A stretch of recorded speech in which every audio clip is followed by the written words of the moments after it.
então, por favor, retomando os assentos para reiniciar os trabalhos, agradecendo aqui a presença do desembargador Fabião, que vem nos prestigiar e que não quer fazer uso da palavra, embora convidado para tanto.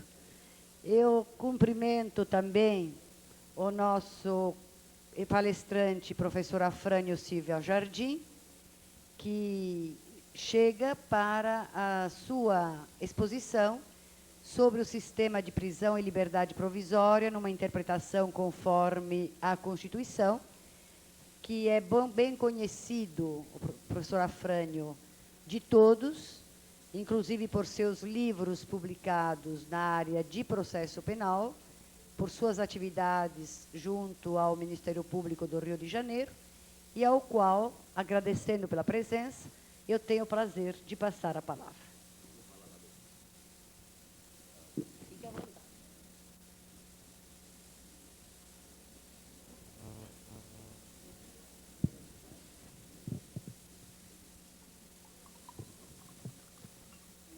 Colegas professores da mesa, demais pessoas do auditório, professores e estudantes. Como disse a professora Ada, o tema que escolhemos para a exposição agora é o sistema de prisão e liberdade provisória numa interpretação conforme a Constituição. Percebo que o auditório é composto basicamente de estudantes. Então, vou ter uma preocupação, vamos dizer assim, didática, explicar, dentro do possível, de forma mais clara, alguns temas que eu vou tratar aqui, porque o tema é amplo e complexo. Gostaria de primeiro explicar o significado dessa expressão, interpretação conforme a Constituição. Ele tem um sentido próprio hoje. Não é novidade, mas no Brasil, se não é moderno, ainda é atual. A ideia da interpretação conforme a Constituição é de inverter um pouco o processo de hermenêutica das normas infraconstitucionais. Tradicionalmente, o operador jurídico, diante de uma norma jurídica infraconstitucional, a interpreta literalmente, interpretação sistemática, interpretação histórica, chegando ao resultado de interpretação extensiva, interpretação restritiva, aquilo tudo que vocês, estudantes, estudaram até no primeiro ano, primeiro período da faculdade. E depois, resultando dessa interpretação uma regra, se faz o cotejo do resultado dessa interpretação com a norma constitucional.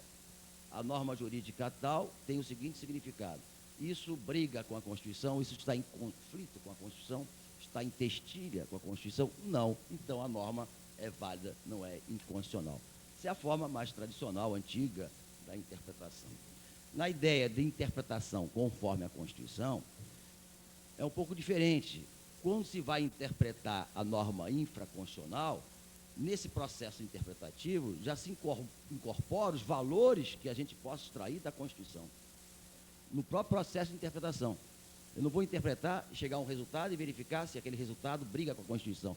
Eu já vou, no processo de interpretação, incorporar os valores que nós podemos extrair da Constituição. Interpretar conforme a Constituição.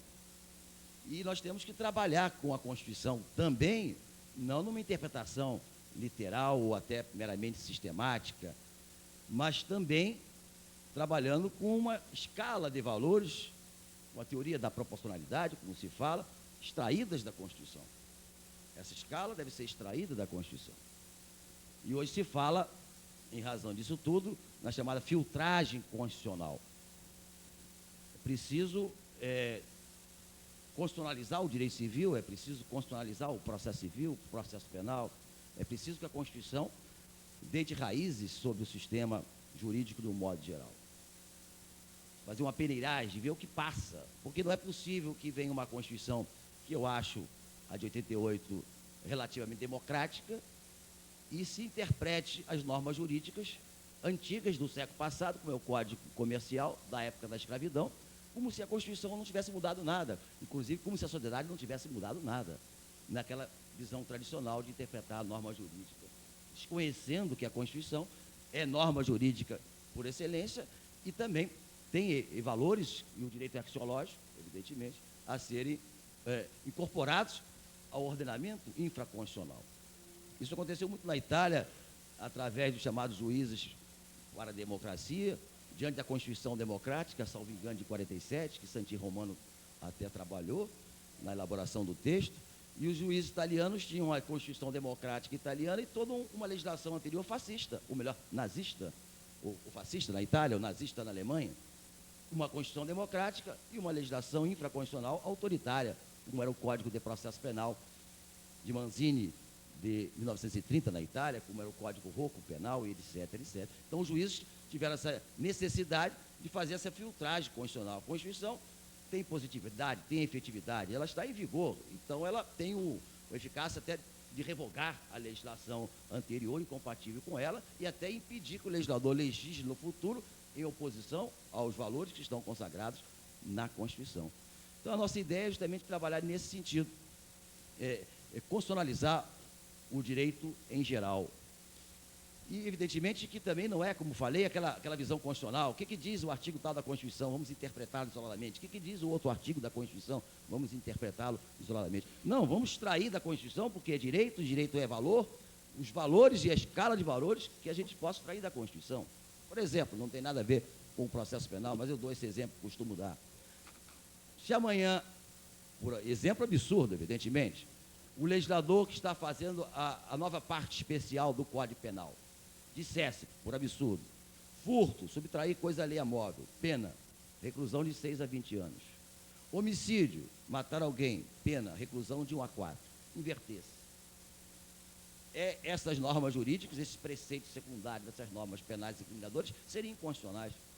Mas como? A Constituição não fala na pena do homicídio, nem fala na pena do furto, mas a gente extrai da Constituição que a vida tem um valor mais relevante e mais protegido pela Constituição do que o patrimônio das coisas móveis. Então, não pode o legislador proteger mais o patrimônio das coisas móveis em detrimento da vida através da incriminação do homicídio. Seria inconstitucional essas regras, embora a Constituição não fale da pena do homicídio nem da pena do furto. Me parece ser inconstitucional quando o Código de Trânsito Brasileiro a pena com maior severidade a lesão corporal culposa em face da lesão corporal leve dolosa do Código Penal Comum. O crime doloso não pode ter uma pena, o crime igual, menor do que a do culposo, ou o culposo não pode ter uma pena maior que o crime doloso. Temos que extrair da Constituição que valores, principalmente a Constituição, e fazer uma escala desses valores, dessa visão de buscar constitucionalizar o direito infraconstitucional. Bom, dentro dessas premissas, é que a gente tem que examinar o nosso sistema processual penal. No caso aqui, em relação à prisão provisória e à liberdade provisória. É um tema bastante abrangente, nós vamos pensar algumas questões que me parecem interessantes. Primeiramente, a questão da prisão por pronúncia, como efeito da decisão de pronúncia, o Código chama de sentença de pronúncia. Os estudantes devem saber, aqueles que já estudaram processo penal, que o artigo 408 diz que, havendo indícios da autoria e prova da existência material da infração, o juiz deve pronunciar o réu. O que significa isso? Denunciado que foi por um crime doloso contra a vida, deve ser pronunciado para ser submetido a julgamento pelo tribunal do júri. A pronúncia, é sabido, é um mero juízo de admissibilidade da acusação. Não é uma decisão condenatória, não se aplica um preceito condenatório na pronúncia, uma sanção na pronúncia. A prova da autoria, e não cabe o juiz dizer se ela é boa ou má, para não direcionar a decisão dos jurados, a prova da autoria, direta ou indiciária, e a prova da existência material.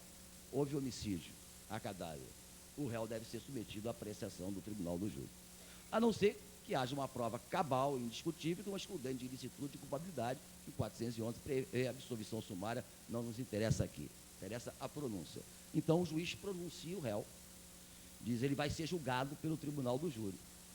Muito bem, o que diz o Código de Processo Penal? No parágrafo 1º do 408. E pronunciado o réu, o juiz deverá prendê-lo, se estava solto, ou será conservado na prisão, agora, por força dessa decisão de pronúncia. É uma prisão com efeito desse ato jurídico, aspas, sentença de pronúncia. A sentença ou a decisão judicial, como ato jurídico, produz efeitos no mundo do direito. E diz a lei, um dos efeitos é ser ele preso se solto, ou se estava preso por um outro título anterior, passa a ficar preso agora por efeito da decisão de pronúncia. O 408, parágrafo 2º, quer dizer, o parágrafo 2º do 408, o parágrafo seguinte, veio mitigar essa amplitude, essa eficácia ampla da pronúncia. Diz, não, pera lá, mas se o réu pronunciado for primário e de bons antecedentes, o juiz pode deixar de prender se estava solto, ou até se estava preso, pode soltá-lo. Aí não ocorreria, porque tem regra expressa, a prisão como efeito da combinação. Por quê? A primariedade e os bons antecedentes paralisariam, vamos dizer assim, a eficácia coercitiva da decisão de pronúncia. Não ocorreria a prisão como efeito da pronúncia. Essa é a prisão prevista no Código de Processo Penal. Agora vem a questão. Tem uma porção de questões interpretativas que não cabe aqui examinar. Vamos trabalhar nessa questão constitucional. Será constitucional esta prisão? Primeiramente, acho que temos que tecer alguma consideração a respeito da natureza dela. Será cautelar? Se for cautelar, me parece que é compatível com o sistema constitucional. Porque as prisões cautelares, nada obstante a presunção de inocência, expressa na Constituição, não foram revogadas. Existe a prisão preventiva, ninguém discute a sua constitucionalidade, a prisão em flagrante, a prisão temporária pode ter alguma discussão pela forma pela qual foi redigida a Lei 7.960, mas as prisões cautelares não são incompatíveis com o princípio da presunção de inocência. Então, seria essa prisão cautelar? Se for cautelar, me parece que ela se conforma à Constituição. Agora, não sendo cautelar, é possível ter prisão provisória, prisão processual, sem ser cautelar, sendo constitucional? São essas as questões que devemos considerar. Eu mudei o meu entendimento, expresso no livro, e cuja edição está para sair, está modificada com uma nota explicativa a respeito. Eu entendia que essa prisão era constitucional porque ela era cautelar. Por isso, sempre achei que a prisão provisória, que não for cautelar, sempre achei isso, é incompatível com a Constituição. Não se pode ter prisão abrindo mão do fumus boniuri e do periculo in mora. Periculo in mora, perigo em aguardar a demora da entrega da prestação jurisdicional para depois prender. Casos há em que é necessário prender antes da condenação, porque, como diz a doutrina, é um mal necessário, mas é preciso que seja necessário.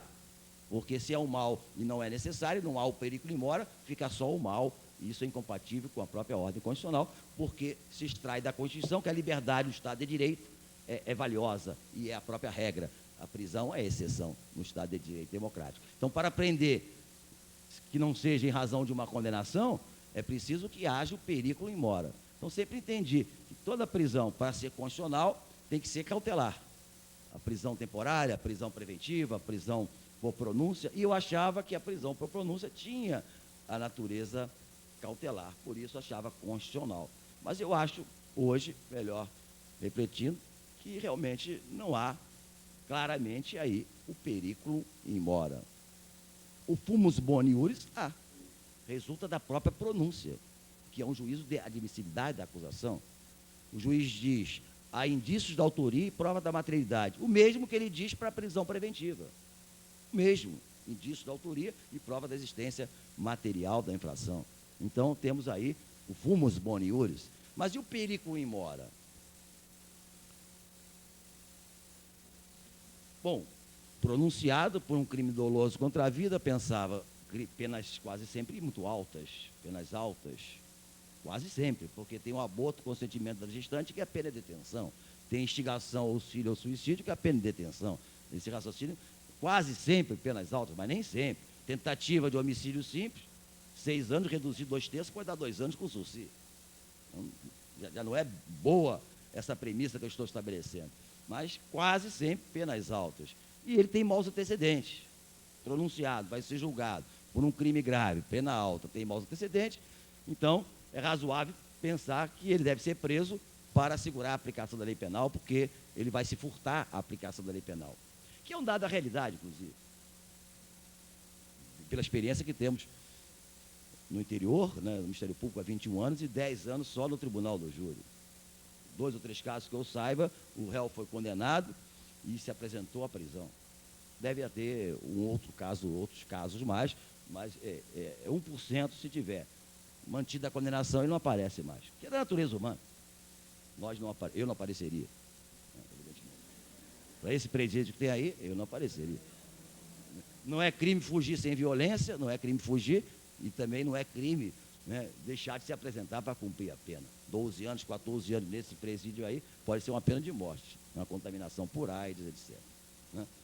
Então está na realidade das coisas, eu estava muito preso a essa realidade. A experiência mostra que o réu pronunciado, ele vai ao julgamento, como ele é primário de bons antecedentes, outra questão, ele vai apelar em liberdade. A apelação só cabe quando a decisão for manifestamente contrária à prova dos autos, ou nulidade. Provavelmente a decisão do júri, por ser soberana, vai ser mantida, e aí, quando o advogado lhe comunicar que o tribunal manteve a condenação do júri, ele, que já fugiu, não volta, né? Já até fugiu porque ele é previdente, não vai esperar o acordo para fugir, né? Ele não volta. Esse é um dado da realidade, e eu preocupado um pouco com essa questão. Mas, na verdade, eu acho que eu estava sofismando um pouco. O problema do legislador, o legislador disse o que disse.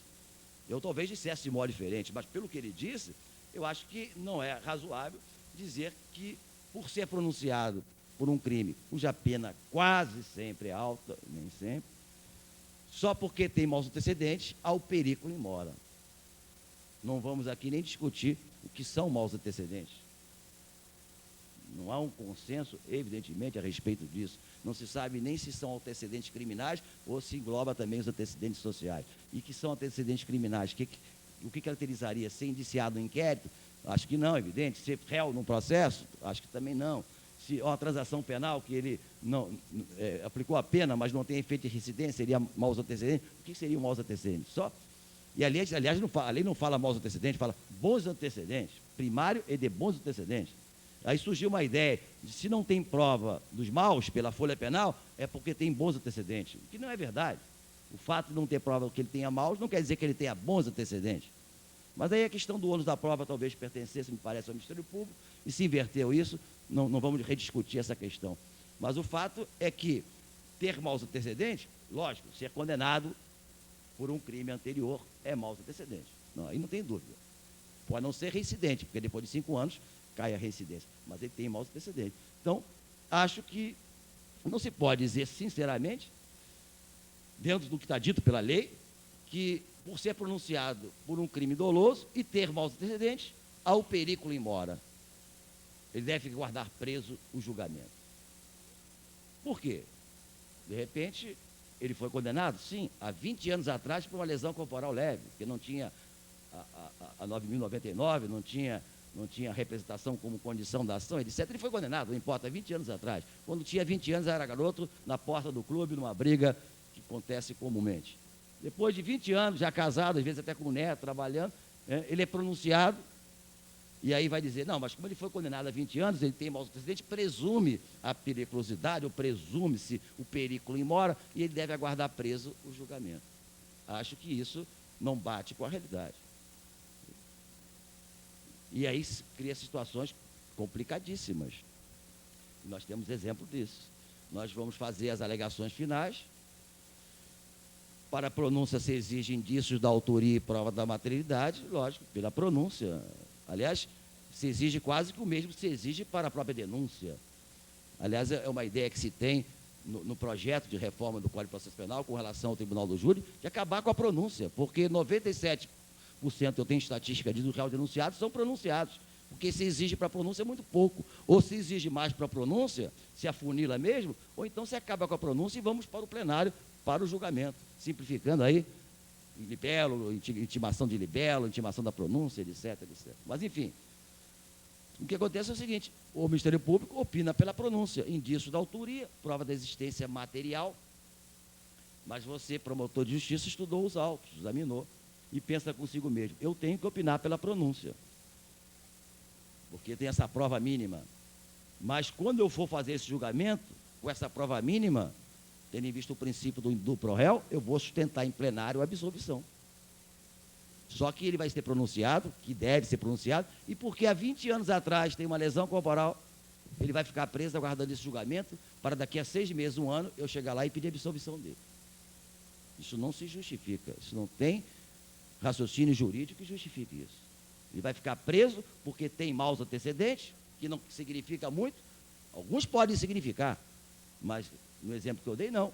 E ele vai ficar preso aguardando o julgamento 6, 8 meses, para naquele belo dia o promotor chegar lá e pedir a absolvição dele. Nesses 6, 8 meses ele pode ser contaminado por AIDS, ele pode ser assassinado no presídio, ele pode perder o convívio com a sua mulher, ele pode passar a viver com outra pessoa, o lar fica desagregado, etc. Perde o emprego, já perdeu até, etc, etc. Qual é a lógica disso?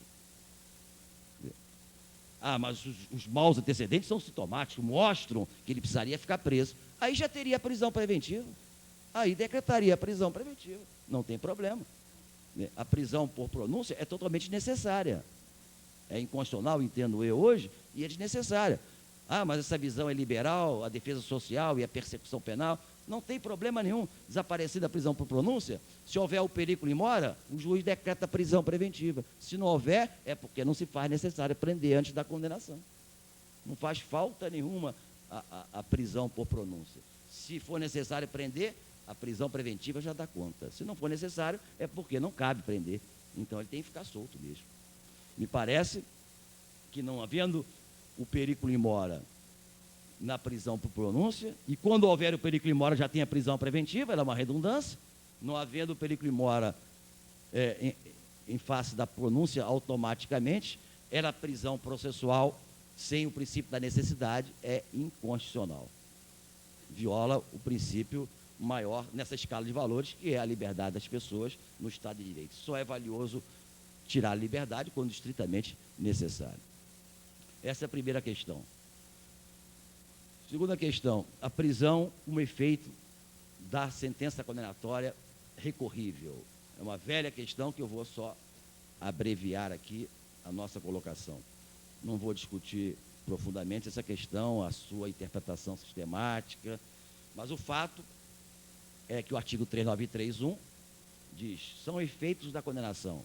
1, ser o réu preso, se solto ou conservado na prisão, se estava preso por outro motivo. Semelhante ao parágrafo 1º do 408, a pronúncia. Efeito da condenação, ser o réu preso, se solto, ou passar a ficar preso como efeito da condenação, se estava preso por um outro título, um outro motivo anterior. Com a lei Fleury, o 594, outro artigo relevante, ressalva, excepciona a amplitude absurda do 393.1. No 393.1, todo réu condenado, ainda que a sentença não tenha transitado julgado, por isso ele poderia apelar, teria que ser preso, a não ser que fosse um crime afiançável, pagando fiança.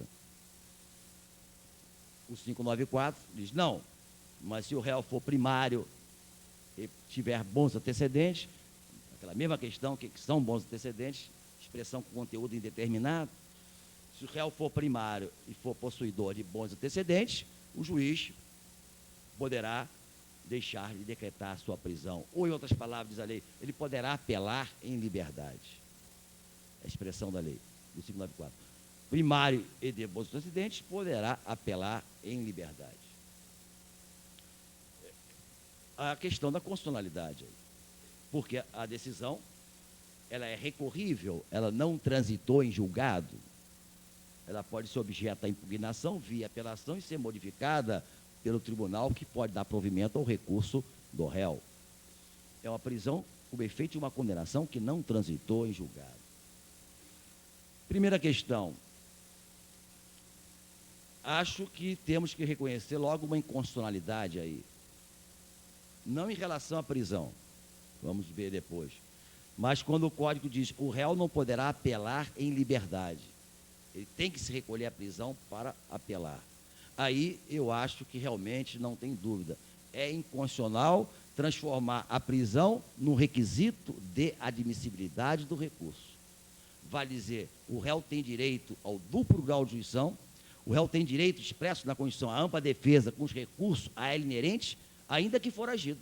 Ainda que foragido. Não se pode deixar de receber o recurso do réu porque ele não se apresentou à prisão, porque ele está foragido, porque ele tem direito à ampla defesa, vírgula, com os recursos a ela inerentes. O réu, citado pessoalmente, para fugir do 366 da suspensão obrigatória do processo, citado pessoalmente, não comparece ao interrogatório, o juiz decreta a prisão preventiva, ele está foragido, terá necessariamente advogado, poderá constituir advogado para exercer a sua defesa, para que haja o contraditório exigido pela Constituição. No momento que ele é condenado, onde se faz mais necessária defesa, e quando o réu apela, está continuando a exercer o direito de defesa, quando o Ministério Público apela, está continuando a exercer o direito de ação. Então, no momento que se faz mais necessária a defesa, o legislador diz: a apelação não é recebida porque você não se apresentou à prisão, não pode mais se defender. Então, ele é intimado por edital, transita em julgado aquela condenação. Isso me parece, evidentemente, inconstitucional. Isso não tem nada a ver com o princípio da presunção de inocência, tem a ver com a ampla defesa, com os recursos a ela inerentes. E o duplo grau de jurisdição, que se pode também extrair da própria Constituição. O direito ao duplo grau de jurisdição. Nesse particular, essa regra me parece inconstitucional. Não sei se entenderam. Não se pode condicionar o direito de defesa ao réu se apresentar à prisão. Ele tem direito de recorrer. Por isso, me parece que o 595, que é o artigo seguinte, também é flagrantemente inconstitucional. Quando diz que se o réu apelar presentes requisitos de seu recurso, foi admitido o recurso, está tramitando já no tribunal. Se ele foge, a apelação deve ser julgada deserta, não deve ser conhecida. Me parece inconstitucional.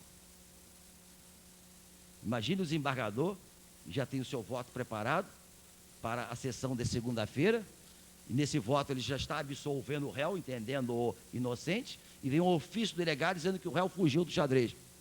E a gente sabe que às vezes até foge em massa, ele é até obrigado a fugir, mas não importa, fugiu querendo mesmo, que seja. Não é crime fugir sem violência à pessoa, fugiu. Pelo Código, o desembargador que tinha o voto absolvendo o réu, terá que dizer para os seus pares: como ele fugiu, devemos julgar deserto o recurso e transito em julgado uma condenação que eu entendo injusta. Esse réu inocente vai ficar condenado pela sentença de primeiro grau. Me parece isso absolutamente inconstitucional. Qual é o problema de conhecer o mérito do recurso de um réu foragido? Se ele tem razão, dá razão a ele, é do interesse dele, evidente, e do interesse da sociedade. Se ele não tem razão, nega provimento da apelação dele, ponto. Aí é transito julgado a condenação dele. Qual é o problema de conhecer um recurso do réu foragido? Se tem razão, dá. Se não tem, não dá. Nega provimento. Então, nesse particular, me parece inconstitucional.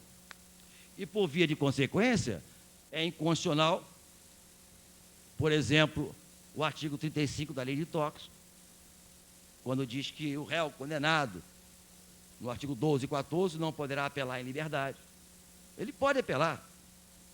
Ele pode apelar. Não digo que a prisão seja inconstitucional. O juiz pode expedir o mandado de prisão. Isso é outra questão. Essa é outra discussão. Se essa prisão é inconstitucional. Eu acho que não. Pode expedir o mandado de prisão. Porque a apelação dele não terá efeito suspensivo. Então, se produz efeito da sentença. Vamos tentar aprender. Mas se ele apelar, se ele recorrer, vamos dar seguimento. Presentes os requisitos de admissibilidade do recurso dele, ele tem direito ao duplo grau de jurisdição. O artigo 2º, parágrafo 2º, se não me engano, da Lei dos Crimes Hediondos, que diz que o juiz fundamentadamente poderá permitir que o réu apele liberdade. Eu digo, nem fundamentadamente pode proibir que o réu apele liberdade. Ele tem direito de apelar. Ele não tem direito de ficar em liberdade, mas ele tem direito de apelar. É diferente. Essa é a posição que eu tenho diferente do professor Luiz Flávio Gomes, por exemplo, de tantos outros. O livro do professor Luiz Flávio Gomes é excelente. O direito do réu apelar em liberdade. Eu diria o direito do réu apelar, ainda que foragido. Ele não tem direito de ficar em liberdade. Ele tem direito a apelar. O professor Luiz Flávio Gomes, como muitos invocando inclusive tratados internacionais, acha que essa prisão em si é inconstitucional, como o Tourinho Filho. Então ele não poderia ficar preso, teria direito à liberdade, porque essa prisão seria inconstitucional mesmo. Ficaria no momento anterior. A própria prisão seria inconstitucional. Eu digo que é inconstitucional transformar a prisão num requisito de admissibilidade do recurso. Então ele tem direito ao recurso, ainda que foragido. Ainda que foragido. Mas eu acho que essa prisão não seria inconstitucional. Essa é uma questão, né? Uma outra questão complexa. Então seria inconstitucional artigo pertinente relativo a isso também no crime organizado, na lei do colarinho branco. É a tendência do chamado direito penal do terror, vem o legislador, não pode apelar em liberdade, não pode apelar em liberdade, não pode apelar em liberdade, nesse crime, naquele crime. Isso está violando a Constituição, está violando a ampla defesa. Ele pode apelar, não digo em liberdade, mas ele pode apelar, preso, foragido ou solto, legalmente. Ele tem o direito ao duplo grau de jurisdição. Essa me parece a melhor interpretação. Por isso, a súmula número 9 do Superior Tribunal de Justiça está totalmente, a meu juízo, da Taveira, é totalmente equivocada, inclusive fora de foco. Quando diz que a exigência legal do réu, da prisão provisória do réu para apelar, não ofende o princípio da presunção de inocência. Realmente, não ofende a prisão do réu como condição para recorrer, não ofende o princípio da presunção de inocência. Viola, sim, a ampla defesa. Isso é outra coisa. O princípio da presunção de inocência tem a ver com a constitucionalidade da prisão. E o duplo grau de jurisdição tem a ver com a admissibilidade do recurso. Totalmente fora de foco, me parece. E me parece até que essa prisão não é provisória, nós entendemos que é uma forma de execução provisória da pena. E essa seria uma outra questão. Eu peço que a professora Ada me advirta a respeito do tempo, né, porque eu, ultimamente tenho uma tendência de extrapolar. Antigamente, no início, a gente falava pouquinho, louco para acabar o tempo. Com o tempo, a gente vai ficando mais... Ainda tem tempo, professor. Né? 5 minutos antes eu vou avisar. Isso, muito obrigado, professor. Então, para não passar o tempo que tem, hoje tem a palestra da professora Ada, tem o outro painel, etc. Mas, enfim, esta prisão aí, essa posição minha é minoritária ainda, mas hoje já tem encontrado ressonância, inclusive, na jurisprudência. Essa prisão aí do 3931 é efeito da condenação ser o réu preso. Não será se for primário de bons antecedentes, que aí ele pode apelar em liberdade. Mas quando ele tem maus antecedentes, então se produzem os efeitos do 3931. Será preso como efeito da condenação. Seria inconstitucional. A doutrina, vamos dizer assim, mais majoritária, mais tradicional, entende que é inconstitucional essa prisão. O professor Tourinho Filho, vários autores, nem cabe aqui nomeá-los, evidentemente, porque vamos esquecer alguns, entende que essa prisão é inconstitucional. Então o professor Tourinho Filho, já na obra, nem trata mais dela, porque ela é inconstitucional. Essa questão é interessante. Por que é inconstitucional? Porque viola o princípio da presunção de inocência. Aí teríamos que discutir qual o sentido, até histórico, que vem com a Revolução Francesa, do liberalismo, da presunção de inocência. Eu acho que se extrai muito mais do que esse princípio pode nos dar.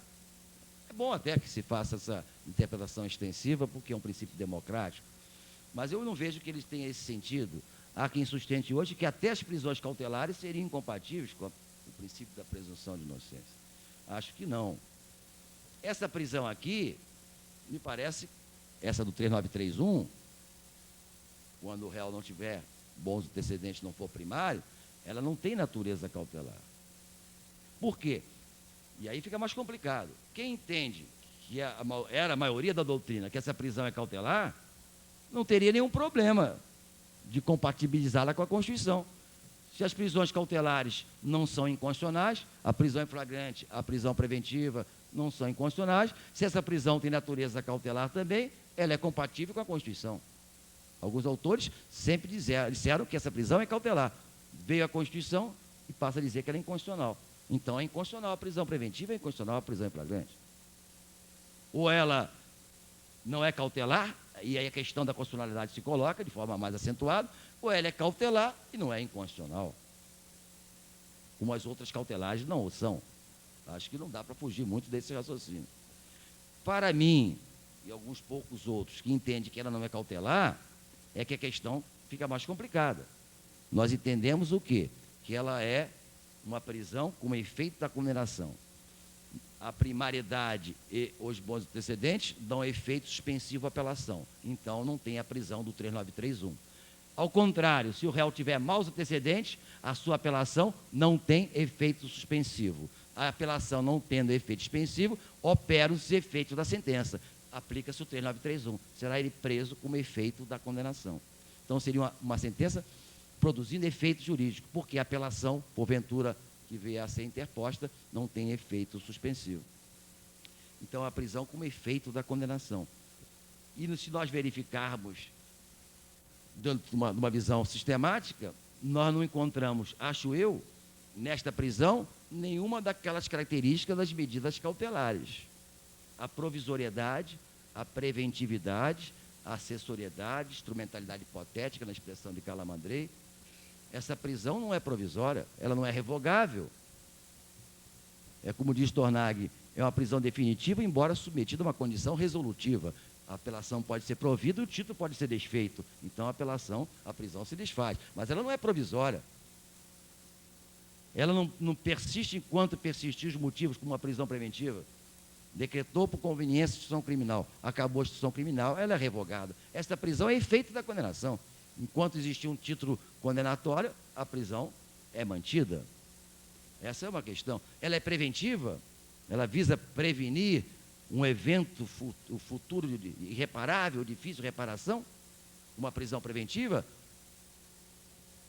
conveniência de instituição criminal, que a testemunha seja objeto de ameaças, de constrangimentos, assegurar a aplicação da lei penal. Essa prisão aí, não sendo inconstitucional, essa prisão existindo, ela é preventiva? Não. Condenou, crime inafiançável, tem maus antecedentes, a apelação não tem esse efeito suspensivo, 3931, prisão. Ela não é preventiva, não visa prevenir nada. Ela é efeito da entrega da prestação adicional, efeito da sentença de mérito, da condenação. Ela é acessória, não é efeito principal. Nem trabalha com instrumento, porque é o próprio fim que está produzindo efeitos. Enfim, não vejo nenhuma das características cautelares e bastaria faltar uma para não ser cautelar. Então, eu acho que não é cautelar. E aí fica o problema. Se não é cautelar, aí é inconstitucional. Aí que fica o problema para nós. Perceberam? Para quem dizia que ela é cautelar, não tem por que dizer que ela é inconstitucional. O problema surge para nós poucos, entendendo que ela não é cautelar, e aí, não sendo cautelar, aí tem o problema da constitucionalidade. Tem uma prisão que resulta de uma condenação que não transitou em julgado, e tem do outro lado, o princípio da presunção de inocência. Aí sim. Doutora Farani, só porque me pediu, eu aviso que faltam 5 minutos para os 40 da sua exposição. Pois não. Eu acho que eu estaria na metade dela, mas enfim. Vamos simplificar, até porque essa questão é meio complicada para o estudante, né? No Congresso, que já está no terceiro dia, né? Demanda uma reflexão mais profunda, a questão mais teórica, etc. Mas me parece que ela não é inconstitucional, porque, primeiro, rapidinho, o princípio da presunção de inocência não tem esse sentido que às vezes se procura extrair dele, na minha leitura. E depois, porque é uma prisão diferente da pronúncia, que não é uma condenação, que decorre de uma condenação. Não está se presumindo culpa. O juiz está condenando, afirmando a culpa na sentença. Embora a sentença não tenha transitado julgado. Mas o juiz não está presumindo culpa. A presunção de inocência é que não se pode tirar efeitos de condenação sem a condenação existir. Por exemplo, a Lei 9.099 diz que não cabe a suspensão do processo se o réu estiver sendo processado ou condenado por um crime. Aí é inconstitucional. Está identificando o processado ou o condenado, tratando igualmente o processado ou o condenado. Aí viola o princípio da presunção de inocência. Se você está condenado, o processado não tem direito à suspensão do processo, tratando igualmente o processado ou o condenado. Aí sim viola o princípio da presunção de inocência. Aqui me parece que não. Não há presunção de culpa, o juiz está condenando o réu. E se ninguém recorrer, transita em julgado, e ele foi condenado, afirmando a culpa, valorando a prova. Parece que sim, nesse sentido. Agora, aí vem uma outra questão, a natureza dela não sendo cautelar, me parece, é uma questão que hoje os tribunais estão aceitando. No Rio Grande do Sul já há um provimento determinando a extração de uma execução provisória, uma carta de guia provisória. Aqui no Tribunal de Justiça também no Rio de Janeiro, já se está fazendo a execução provisória da pena. Até porque o recurso especial e o recurso ordinário não tem efeito suspensivo e o acordo condenatório pode ser executado desde logo. Essa que é a questão. Se não se pode prender com efeito de uma condenação sem o trânsito em julgado, que é uma leitura que se faz, conclusão, todos os recursos no processo penal brasileiro terão efeito suspensivo. Recurso especial, recurso extraordinário, agravo para fazer subir o recurso extraordinário especial, embargo de declaração, embargo de divergência no Superior Tribunal de Justiça. Se não se pode prender como efeito de uma condenação, senão depois do trânsito julgado, conclusão, todos os recursos têm efeito suspensivo. E aí é complicado. E a lei diz que não. Aí tudo seria inconstitucional. Mas é uma saída também. Só depois do trânsito julgado é que se prende como efeito da condenação. São posições para ser coerentes. Eu acho que não. Eu acho que, não tendo efeito suspensivo o recurso, a decisão recorrida produz efeitos. E se ela está produzindo efeitos, se há uma prisão, essa prisão é, como diz no processo civil, uma execução provisória. E esse entendimento beneficia o réu, porque ele apela e pode postular, desde logo, todos os direitos da lei de execução penal. Não é preciso esperar transitar em julgado ou desistir do recurso, como alguns faziam, para ter direito ao livramento condicional. Se ele apelou, o Ministério Público não apelou, a proibição da reformação impede, o tribunal não pode agravar a pena dele, então ele se submete lá à execução penal. Pode pedir a progressão do regime, enquanto tramita a sua apelação, ou os outros recursos que venham daí, pode pedir a remissão da pena, a liberdade condicional, etc. Porque se você entende que é cautelar, é xadrez da delegacia. Se é cautelar, não há que se falar em progressão de regime, em remissão de pena, porque não é pena, em livramento condicional, etc. Mas eu vou simplificar, porque esse tema realmente precisaria só para ele um painel de mais de 1h30. Mas, enfim, eu queria falar, antes que o tempo acabe, eu acho que já acabou, da questão da proibição feita pela lei dos crimes hediondos da liberdade provisória nos crimes hediondos. Me parece também aí absolutamente inconstitucional. O Supremo diz que não, o Supremo não, acho que ele não ousa muito, o Supremo, acho que o Supremo não avança, não sei, ou a gente ousa muito, eu nem ouso muito, eu não sou nem tido, e não faço questão de não ser um promotor liberal, um professor liberal, até porque eu não gosto dessa palavra, né, dentro da visão ideológica que tenho de socialista, não gosto nem da palavra liberal, muito menos para o direito, inclusive, né? Mas eu acho que o Supremo precisaria avançar um pouco, né, em algumas questões. Eu não sou nem ousado, não digo como alguns, como o Torinho, que a prisão é inconstitucional. Eu tenho até uma posição, às vezes, até mais persecutória, dizem, porque é Ministério Público e tal. Não sou nem liberal nesse sentido. Mas, enfim, eu acho que essa proibição da liberdade provisória na lei dos crimes hediondos é absolutamente inconstitucional. Aí vem o problema. Por que inconstitucional? A Constituição diz: ninguém será preso ou mantido preso. Preso estava solto, ou mantido preso, já estava preso, evidente, quando a lei permitia a liberdade provisória. Está na Constituição. Aliás, o Constituinte não foi inteligente, está vendo? O Constituinte, quem é o Constituinte? Não sei. Como diz o legislador, a mente do legislador, o Lênio fala, quem é o legislador? Vamos perguntar, ele liga para ele. Professor, qual é a intenção do legislador nessa? Eu digo, olha, liga para ele, eu não sei, eu conheço ele. O Lênio fala isso, né? Você que é o legislador? Essa entidade do legislador, a vontade da norma, né? O Lênio também fala brincando, a norma que eu conheço é uma mulher, né? A norma não tem vontade, né? A vontade é do intérprete, que vai lá na norma e distorce a norma e faz a construção que deseja, ideologicamente, evidentemente. Não existe um intérprete neutro. Mas, enfim, essa é outra questão. Mas então vem... Eu me perdi aqui, né? Essas brincadeiras. A questão da liberdade provisória, que sendo vedada pela lei dos crimes hediondos, a 8.072. Me parece que é inconstitucional.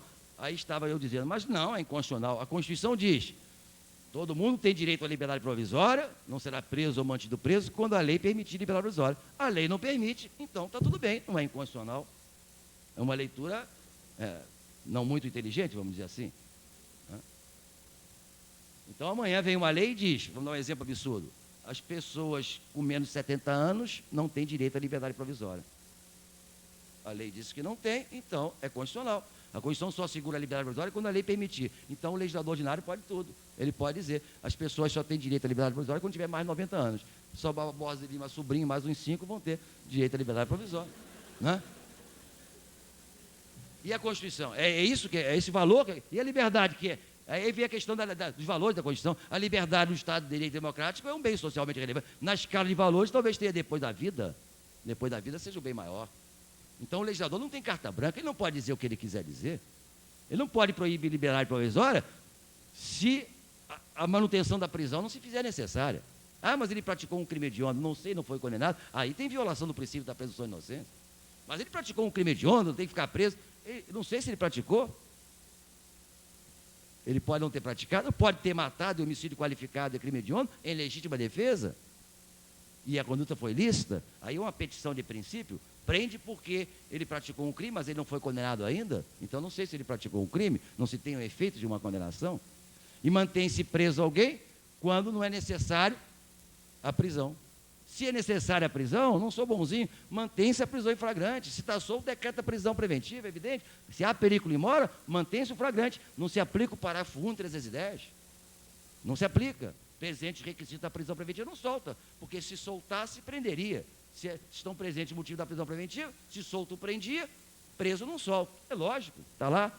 Agora, se não estão presentes motivos que autorizariam a prisão preventiva, quer dizer, se solto ele estivesse, não caberia prender, preso eu tenho que soltar, porque não há o perigo in mora.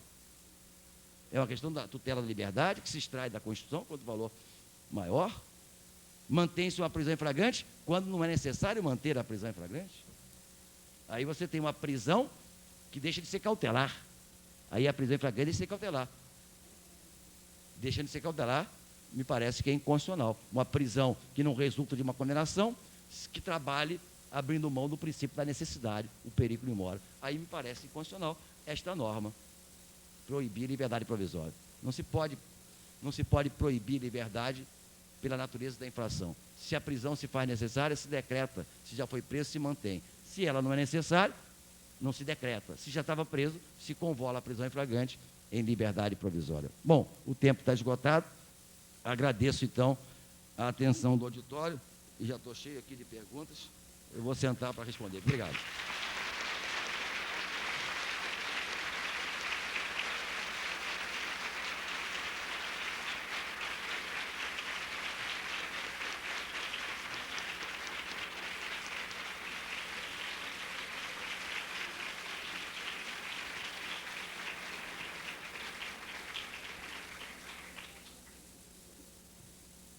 Agradecendo essa esplêndida exposição do professor Afrânio Silva Jardim, cuja qualidade bem pode ser apreciada pela ovação do público, eu passo à última exposição do dia, que me compete fazer e que cuida dos aspectos processuais da responsabilidade penal da pessoa jurídica.